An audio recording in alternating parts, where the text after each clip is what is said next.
Kevin Pailet. I live at 5560 Celestial Road with my family. We are directly across from the church. Mr. Copeland is one of my neighbors. So I share similar to Mr. Copeland. I was not opposed to the last sup.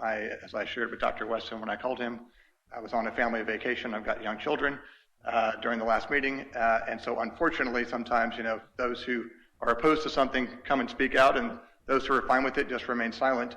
And unfortunately, I guess my silence might have been misinterpreted in a different way here. So I am sorry that sup got turned down. I reached out to Dr. Weston upon learning about that and offered to work with my neighbors. I was thinking that it was fair, and I visited with Mr. Copeland and my other neighbor, Stephanie McGovern, and we actually agreed to go back and work with neighbors to remove the requirement for a supermajority should the exact same sup be resubmitted, and to go to the town council and lobby in favor of that special use permit. Unfortunately, what's been presented today is not that or anything close to that. And so I echo the comments from my neighbors that once something is passed that is open architecture, Pandora's box is opened, it's very hard to close back up. And when we can talk about parking spots. There are ride share programs. People are readily available to use them.